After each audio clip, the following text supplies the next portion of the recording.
Salam, sizinlə mənəm Murad. Mən isə Leyla. Zehinpod təqdimatında hazırlanan bu müzakirəmizə xoş gəlmisiniz. Bugün həqiqətən də çoxlarımızın həyatına toxuna biləcək bir mövzudan danışacağıq.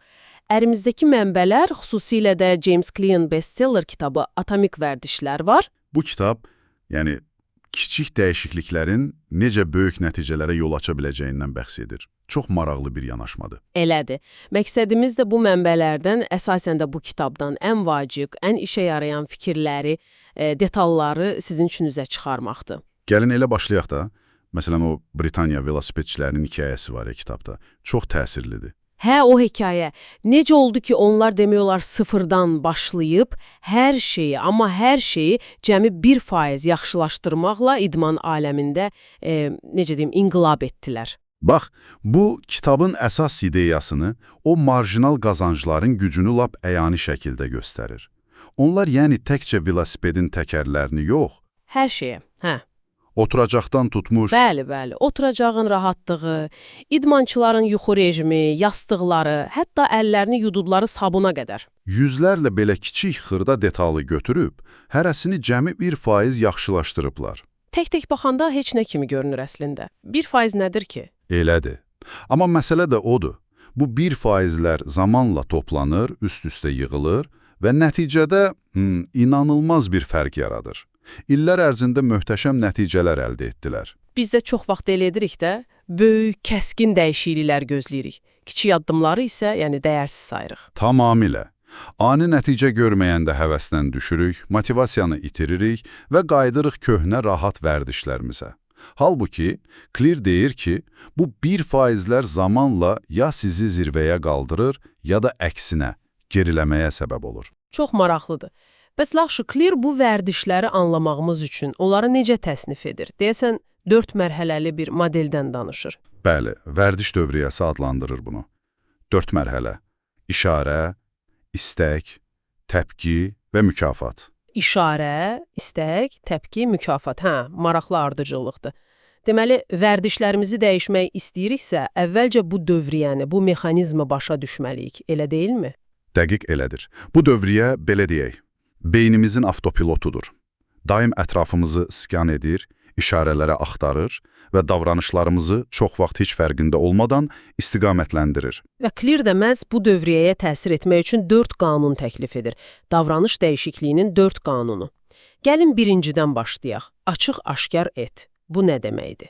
Bu, işarə mərhələsi ilə bağlıdır. Yəni, əgər yaxşı bir vərdiş formalaşdırmaq istəyiriksə, onun işarəsini, xatırladıcısını mümkün qədər görünən, açıq-aşkar etməliyik. Pis vərdişinkini isə əksinə gizlətməliyik. Məsələn, Yaponiyadakı qatar stansiyalarında tətbiq olunan işarələmə və səsləndirmə sistemi. İşçilər hər bir vacib detalı barmaqla göstərib ucadan səsləndirirlər. Bu, həm diqqəti cəmləyir, həm də səhvlərin qarşısını alır. İşarəni çox aşkar edirlər. Hə, başa düşdüm. Yaxud daha sadə bir şey, məsələn, səhər idman etmək istəyirəmsə, idman paltarlarımı axşamdan gözümün qabağına qoyum. Əla nümunədir. Bax, bu işarəni açıq-aşkar etməkdir. Clear həmçinin vərdiş skor kartı deyilən bir üsulu da təklif edir.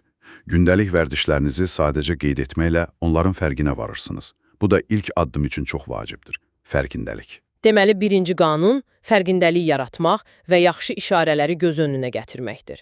Bəs ikinci qanun, cazibədar et. Bu necə olur? Vərdişi necə cəlbedici etmək olar axı? Xüsusən də darıxdırıcıdırsa. Clear deyir ki, iradə gücümüz məhduddur. Ona görə də vərdişi özü-özlüyündə cəlbedici etməliyik. Yəni, sırf iradəyə güvənmək əvəzinə biraz hiylə işlətməliyik. Bir növ, bəli, cazibədar ünsürləri birləşdirmək deyir buna. Məsələn, kitabda İrlandiyalı tələbə Ronan Byrne nümunəsi var.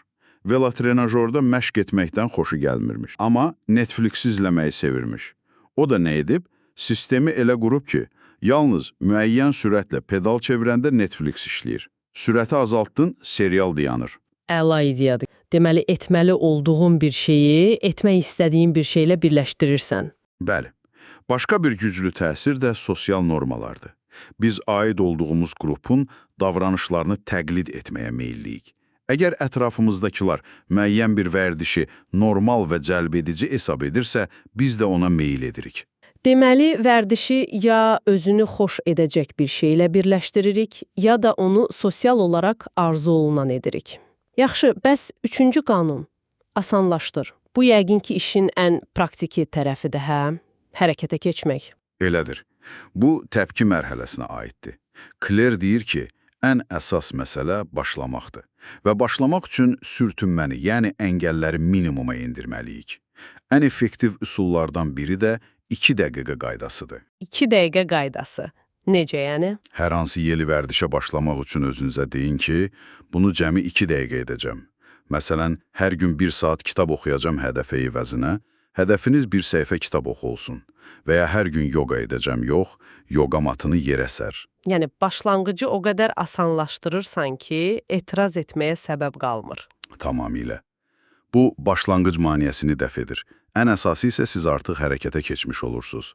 Bir səhifə oxuyan adam artıq oxuyan adamdır, yoga matını sərən adam artıq idman edən adamdır. Bu, kimliyinizi formalaşdırır və davam etməyi asanlaşdırır. Çox məntiqlidir.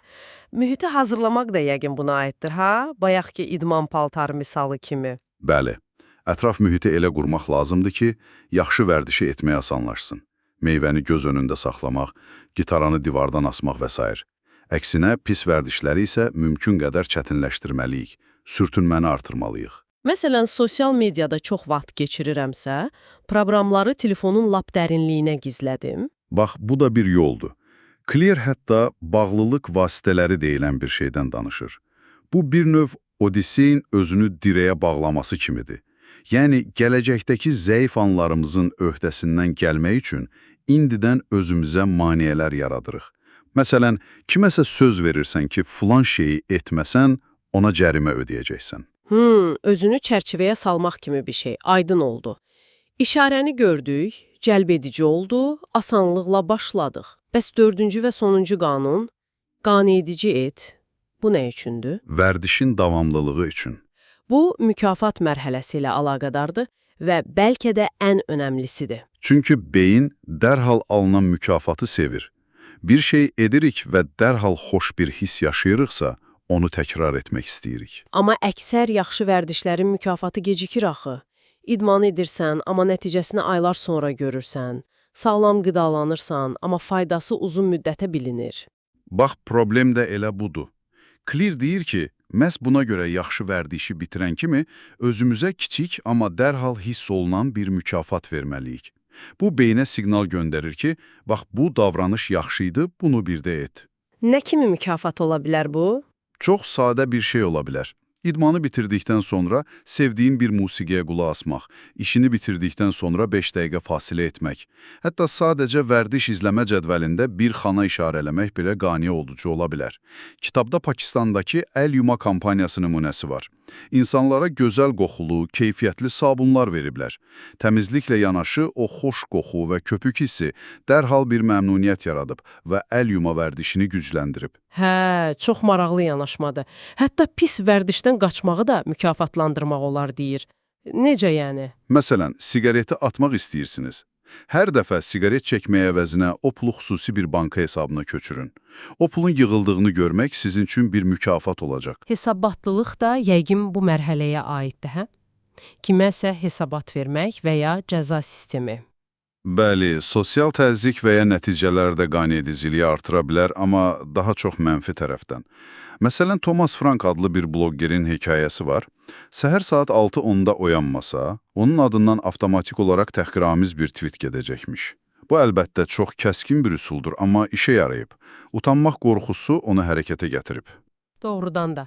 Bu 4 qanun açıq-aşkar et, cazibədar et, asanlaşdır, qaneedici et, vəzdişləri idarə etmək üçün çox güclü bir çərçivədir. Amma kitabda başqa bir vacib fikir də var idi. Hədəflərə yox, sistemlərə fokuslanmaq. Çoxumuz hədəflər qoyuruq axı. Arıqlamaq, kitab yazmaq, biznes qurmaq. Elədir. Clear deyir ki, hədəflər nəticəni müəyyən edir, amma prosesi, yəni sistemləri müəyyən etmir. Qaliblərlə məğlubların çox vaxt hədəfləri eyni olur. Məsələn, hər komandanın hədəfi çempion olmaqdır. Amma çempion olan komandanı digərlərindən fərqləndirən nədir? Onların sistemi. Sistemi, yəni məşq prosesləri, oyunçu seçimi, gündəlik rutinləri. Bəli, məhz bunlar. Sistem sizin gündəlik etdiyinizdir, sizi hədəfə aparan prosesdir. Hədəfə çatsanız da, çatmasanız da, yaxşı bir sisteminiz varsa, siz daim irəliləyirsiniz. Hədəflər istiqamət verir, amma uzun müddətli irəliləyişi təmin edən sistemlərdir. Prosesə aşiq olmaq lazımdır, nəticəyə yox. Bu əslində düşüncə tərzində bir dəyişiklik tələb edir. Nəticəyə fokuslanmaq yerinə hər gün etdiyimiz kiçik şeylərə, prosesə dəyər vermək. Tamamilə. Və unutmayaq ki, yaşadığımız mühit də bu sistemin çox vacib bir parçasıdır.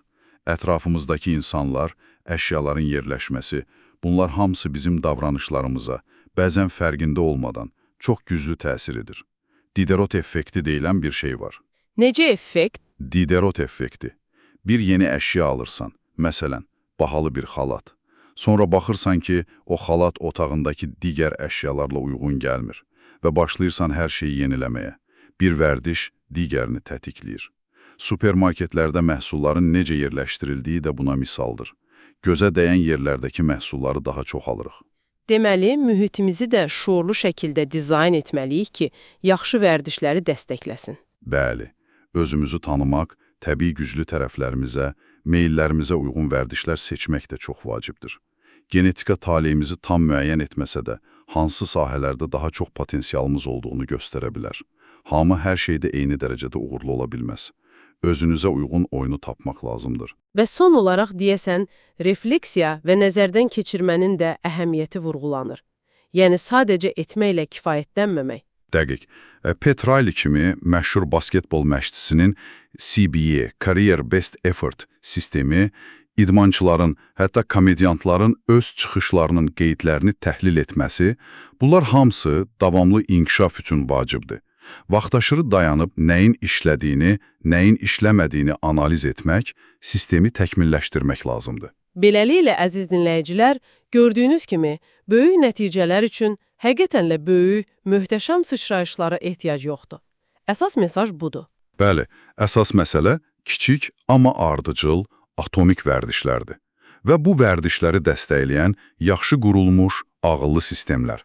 Zamanla bu kiçik təkmilləşdirmələr toplanır və inanılmaz bir gücə çevrilir. Sadəcə səbirli olmaq və prosesə inanmaq lazımdır. Və siz, əziz Zehin Pod dinləyiciləri, bugün öz həyatınıza hansı kiçik 1%lik yaxşılaşdırmanı əlavə edə bilərsiniz? Bəlkə onu bu 4 qanuna uyğun olaraq daha açıq-aşkar, cazibədar, asan və ya qaynedici etmək üçün bir yol tapa bilərsiniz. Kitabdan çox sevdiyim bir sitatla yekunlaşdıraq. Nietzsche'nin sözləridir. Uğrunda yaşamağa bir səbəbi olan insan, demək olar ki, hər cür necəyə dözə bilər. Çox dərin fikir. Sizin bu kiçik dəyişiklikləri etməkdəki əsas səbəbiniz nədir? Bax, bu sual üzərində düşünməyə dəyər. Ümid edirik ki, bugünkü söhbətimiz sizə yeni fikirlər verdi və bəlkə də kiçik bir adım atmağa ilhamlandırdı. Bizimlə olduğunuz üçün təşəkkür edirik. Zehin Podu izləməyi, sosial şəbəkələrdə bizi tapmağı, podkastımızı bəyənməyi və əlbəttə ki, dostlarınızla paylaşmağı unutmayın. Fikirlərinizi şərhlərdə gözləyirik. Növbəti dəfə görüşənədək. Sağ olun. Hələlik.